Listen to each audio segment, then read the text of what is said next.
Hello les amis, très heureux de vous retrouver une nouvelle fois en compagnie d'Adrien pour parler du Tour de France. On vous rassure, Renaud est toujours là.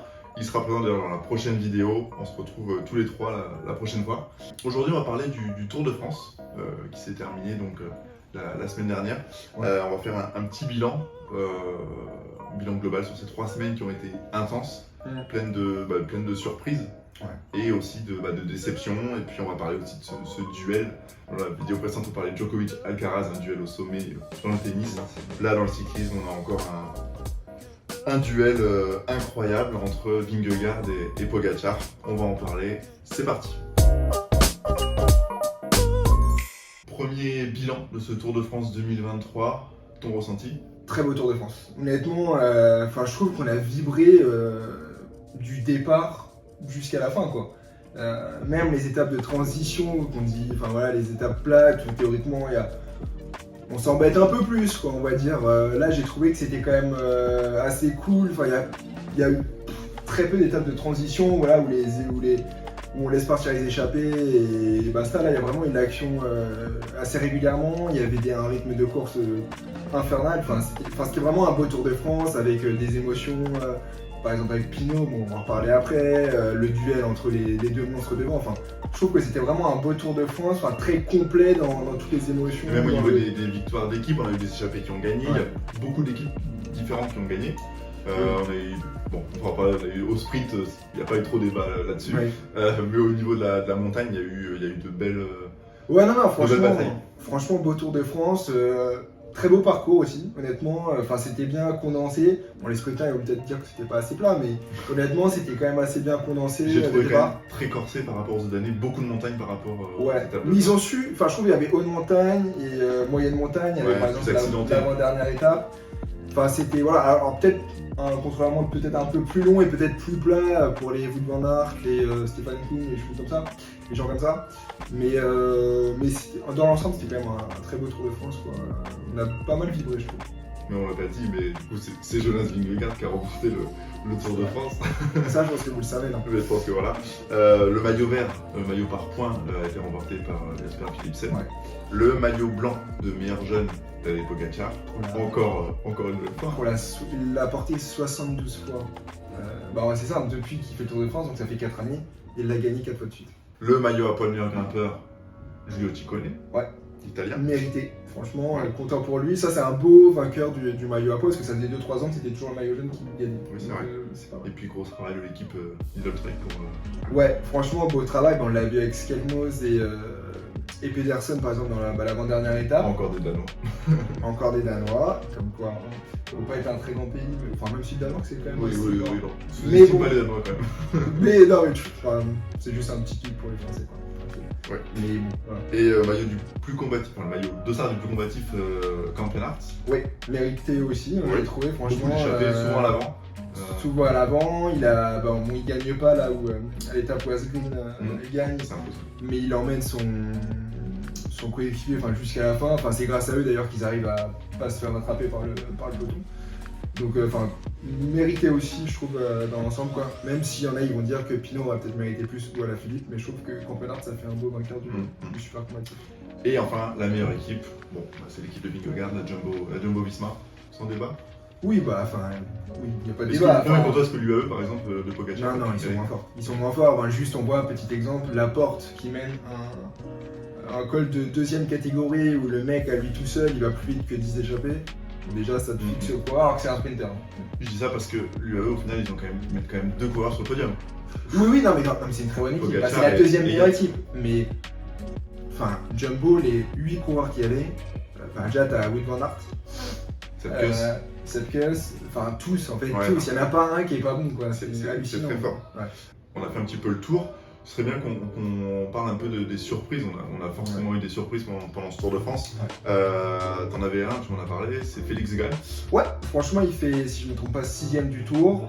Donc, premier Tour de France qu'il fait. Il a gagné une étape au Tour de Suisse au mois de juin. Il a porté le maillot de leader aussi. Je m'attendais pas qu'il ait un niveau aussi élevé si rapidement, en fait. Et c'est là que tu vois dans les prochaines années, je pense qu'à G2R, ils sont pas mécontents de l'avoir shippé à DSM. l'année dernière. Donc ça peut être un très bon coureur, quoi. Il nous l'a montré même à la fin du tour, enfin, il était encore très frais, quoi. Ouais, Il était avec Vingegaard et il pourrait passer pour la place d'O'Connor, qui a, pour le coup on va en parler après, mais qui a une déception, c'était pour l'équipe G2R. Oui, non, mais bien sûr, bah là G2R, ils peuvent se dire qu'effectivement ils ont le un très leader, bon coureur. ça peut être Gann. Ouais. Mais qui a remporté la 17ème étape. Oui, mais il a gagné le Tour de Suisse et il a gagné du coup une étape À Courchevel. Il a gagné l'étape à Courchevel. Ouais, au col de la Lose, donc c'était pas une petite étape. C'était pas une petite étape. Ouais. Autre surprise, je sais pas si t'es d'accord avec moi, j'aurais mis Carlos Rodriguez, Effectivement. 5ème du tour, Ouais. équipe Ineos, Honnêtement. qui a aussi remporté une étape. Oui. C'est là, au bord du soleil. Ouais, c'est ça. À Morzine. Ouais, tout à fait. À Morzine. Une belle étape en plus, encore une fois. Hein. Franchement, très bon coureur, très jeune, 22 ans, il me semble. Je crois. Déjà champion d'Espagne. Mais ouais, très beau talent pour l'Espagne, à mon avis. Enfin, lui aussi, il faudra qu'on en parle. Bon, là, je vais dans l'extrême, mais je sais pas s'il est de la trempe de Pogacar et Vingegaard. Pour moi, non.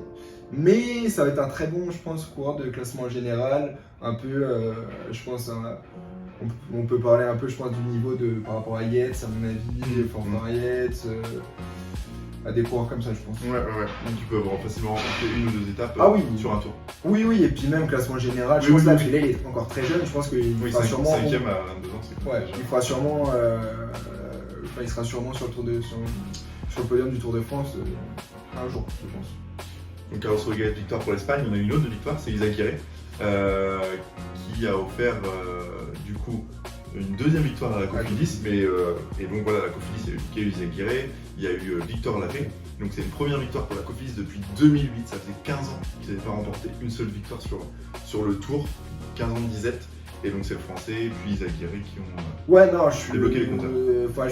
C'est bien pour Cofidis, parce que c'est vrai qu'ils étaient un peu la risée de tout le monde à pas réussir à gagner, on va dire, une étape depuis 15 ans. Enfin, c'est quand même énorme pour une équipe qui va tous les ans sur le Tour de France.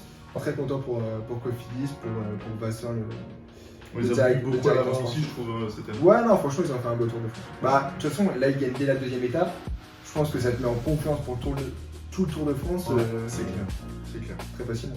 On va passer à un moment un peu moins marrant, on va parler des déceptions et notamment des Français. C'est pas vraiment une surprise, ça fait quelques années que. C'est un peu comme au tennis, on revient un petit peu sur Wimbledon au final, et Roland Garros.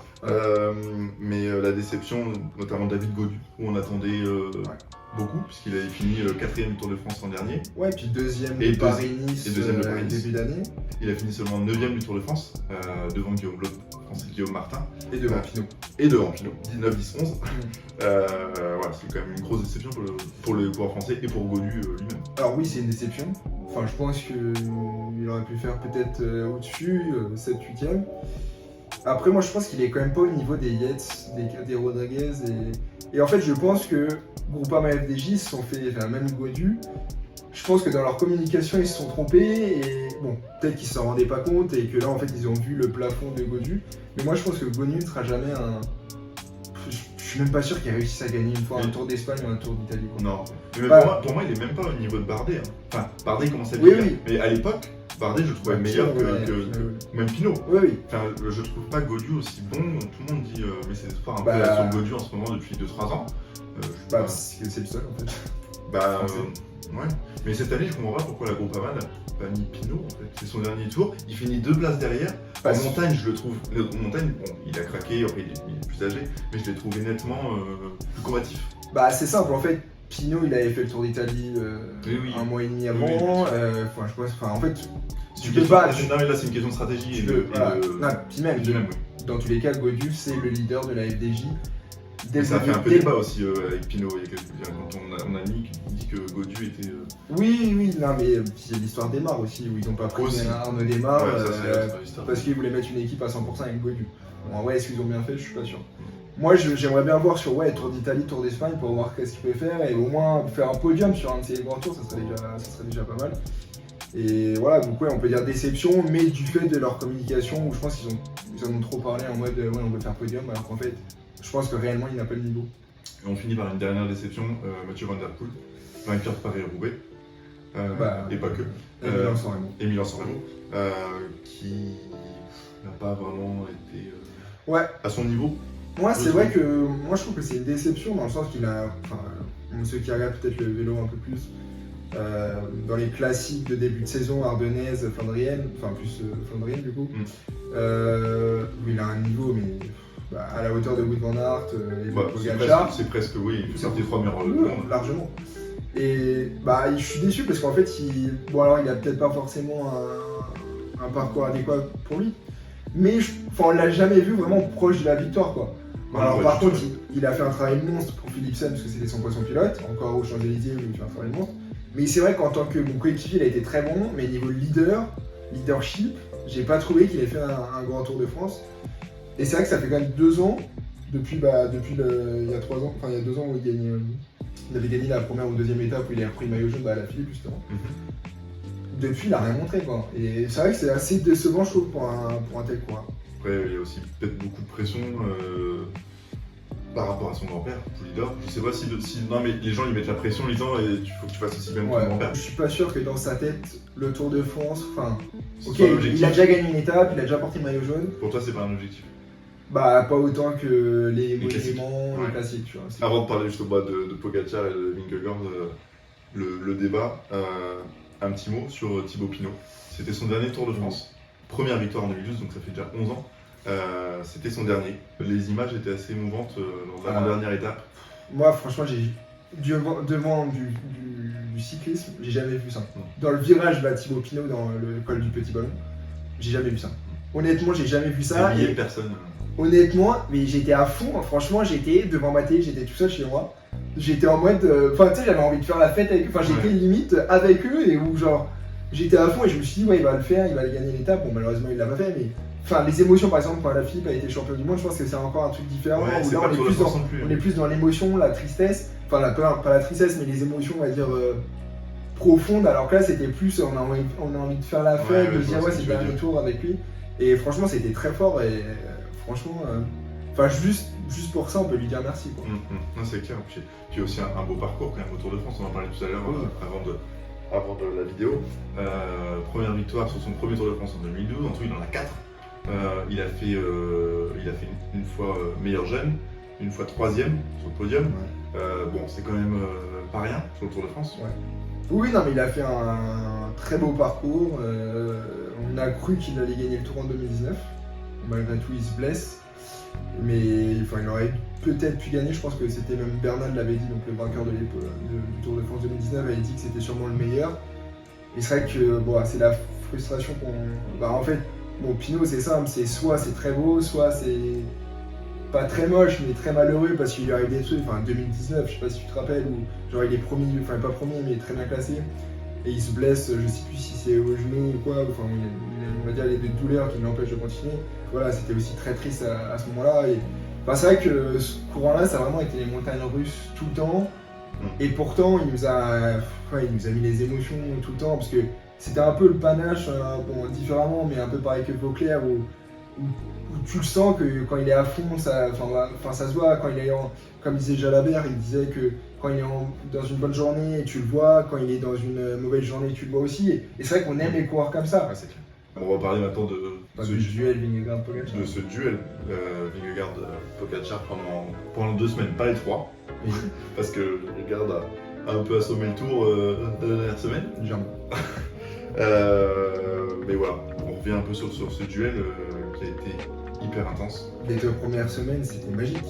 Honnêtement, moi, ils m'ont fait vibrer les deux. C'est se jouer de secondes. Vraiment, ils étaient à 10 secondes l'un de l'autre avant le contre-la-montre mardi dernier. 9 secondes, non 10 secondes. Oui, ils ont descendu à 9 secondes, mais il y avait 10 secondes avant le contre-la-montre. Moi, j'avais très peur après la première étape de montagne où Vingegaard avait pris quasiment plus d'une minute, je crois, derrière Pogacar, où je m'étais dit, voilà, c'est bon, on est reparti comme l'année dernière. Et la force de caractère de Pogacar qui, le lendemain, attaque Vingegaard et arrive à le lâcher pour la première fois. C'est ça, ils se font des coups pour le niveau des étapes. Et c'était magique. Il y a l'histoire de la moto, là, où ils empêchent Pogacar en haut du col. Il y a eu tellement de péripéties.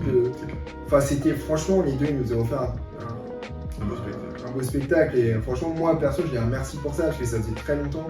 Maintenant, ça fait 2 ans qu'ils se livrent une belle bataille, mais ça faisait quand même depuis, on va dire, les époques chaque Contador, on n'avait pas vu deux mecs comme ça J'ai se 10 ans. rendre coup pour coup, ouais. Et ça fait vraiment plaisir, quoi, parce que les époques front, moi j'ai pas trop aimé dans le sens qu'il y avait un mec qui dominait tout et il se passait Ouais. rien à côté. Et pour toi, est-ce que justement Pogacar il aurait pu inverser la tendance sur la troisième semaine ou même dès le début assommer le tour? Est-ce qu'il aurait pu? Non, je pense pas. Moi je pense que du fait qu'il s'est cassé le poignet 2 mois avant, je pense que ça n'a pas aidé. Et puis il n'avait pas une préparation optimum pour le Tour de France. Si, comme pas mal de spécialistes avaient dit, s'il avait pu reverser le Tour de France, pour moi ça aurait été plus vers la fin du Tour de France, parce qu'il aurait été plus frais, physiquement que Vingegaard, mais même si t'avais que non du coup. Mais en vrai, je sais pas ce qu'il aurait pu faire de plus.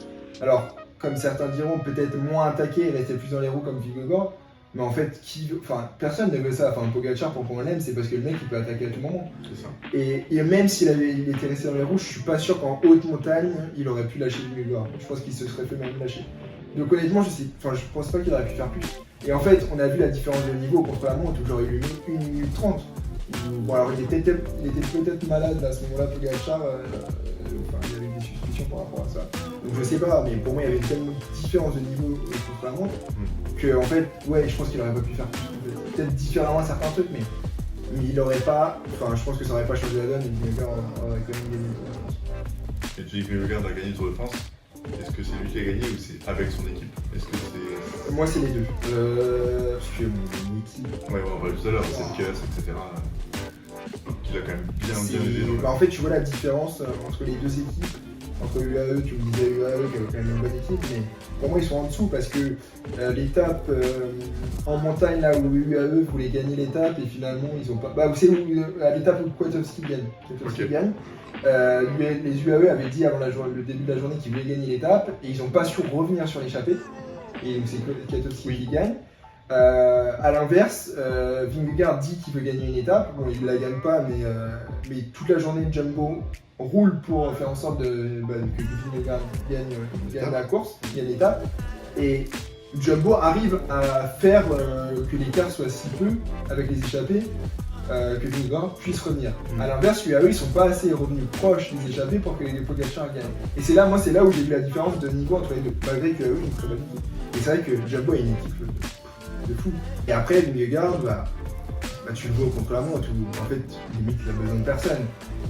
Enfin, il est tellement préparé. Oui, c'est à ce moment-là, au final, le moment où il a vraiment assommé le tour, c'est qu'il était tout seul. Ouais. En fait, le mec est programmé pour le Tour de France. Lui, il a que ça dans l'année, contrairement à Pogacar qui faisait les classiques et les autres courses. Ouais, là, lui, Vingegaard, il a axé sa préparation seulement sur le Tour de France. Et ça se voit. Je pense que leur niveau est quasiment, est un peu identique. Mais Vingegaard, il se prépare pour le Tour de France, Pogacar non.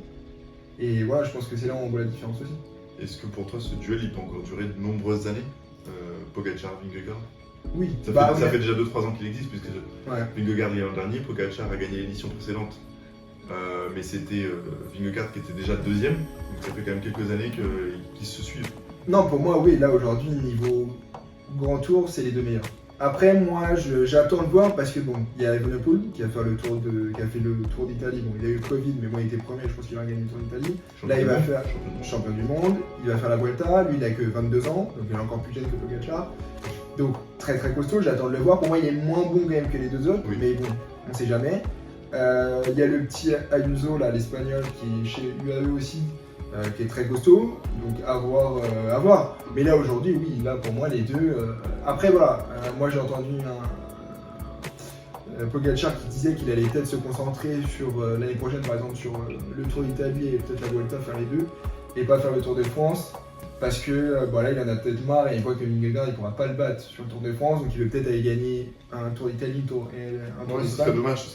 Ça serait dommage pour le Tour de France. Ouais. Pour le cyclisme. Oui. Non mais pour l'histoire du cyclisme, parce qu'on a quand même un duel, comme je disais, qu'on n'a pas eu depuis 10 ans. Non mais si les deux ils sont sur le Tour de France, bien sûr qu'ils peuvent régner. Après voilà, moi j'espère pas, mais est-ce que Pogacar va pas être dans l'obligation de se préparer à 100% comme fait Vingegaard sur le Tour de France pour essayer de gagner? Parce que là aujourd'hui, si on maintient le même niveau, la même préparation, c'est-à-dire Pogacar qui vise les classiques en début de saison, en fin de saison aussi, Je pense qu'il pourra pas gagner face à Vingegaard si Vingegaard reste dans la même optique qu'actuellement, c'est-à-dire gagner le Tour de France. On va passer à la question du jour.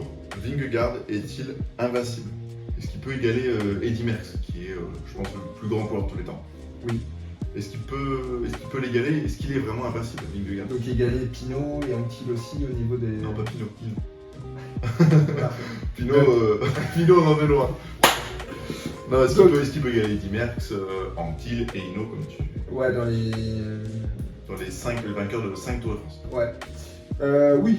Bah là, il a que 26 ans, il a 2 Tours de France. Honnêtement, là aujourd'hui, je vois pas qui peut le battre. Honnêtement, je vois pas qui peut le battre. Même Pogacar, voilà, à part s'il a que sa préparation, et encore. Quand Pogacar avait gagné ses 2 premiers Tours de France, on disait qu'il était parti pour C'est pour ça que je une me pose la ribambelle. question aussi.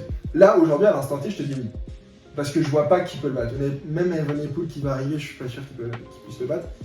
Donc ouais, franchement, s'il reste chez Jumbo, s'il garde les mêmes coéquipiers, enfin voilà, pour moi, par exemple, un Van Aert, s'il perd, c'est pas dramatique, mais c'est quand même embêtant, surtout sur les étapes de moyenne montagne et de plat où il peut toujours se passer des trucs. Par exemple, je vous rappelle l'année dernière, sur l'étape des pavés, où Pogacar était parti devant, Vingegaard avait eu des problèmes de dérailleur ou de crevaison, enfin bref, où sans Van Aert, il perdait pas 30 secondes, mais il perdait au moins 2 minutes facile. Pour moi, un Van Aert, déjà, s'il perd, c'est plus problématique. Et après, voilà, comme on a dit déjà En précédemment. montagne, s'il perd Sepkus, ça peut aussi être problématique. Ouais, Il l'emmène à chaque étape, c'est le dernier de ses coéquipiers. Oui, bah c'est que s'il ne tourne pas à l'avant-dernière étape, il finit 7ème du général. Ouais, honnêtement, invincible, il peut toujours se passer des trucs en cyclisme. Mais oui, là, honnêtement, je vois pas qui peut le battre aujourd'hui. Un peu comme Alcaraz, comme on disait dans la vidéo précédente, il est parti pour un long règne. Enfin, Est-ce que Vingegaard peut-être pas aussi long, mais je pense qu'il a encore de belles choses à... Bah au moins jusqu'à ses 30 ans, même si Ouais. le vélo, c'est jusqu'à 35 ans, tu peux être très bon. Mais oui, là, je pense qu'il peut égaler les 30. Les amis, c'est la fin de la vidéo. Merci de nous avoir regardés. N'hésitez pas à liker, à commenter, à répondre aussi à la question du jour. Est-ce que pour vous, Vingegaard est invincible? Est-ce qu'il peut égaler les 3 champions? À vous abonner aussi, c'est important. Et à vous abonner, bien sûr, sans oublier le petit clic. Et puis, on se retrouve très vite pour une vidéo tous les 3. Redol, on te salue. On se retrouve très vite dans une nouvelle vidéo. Pour une nouvelle fois. Vous coupez le sifflet. Allez, ciao!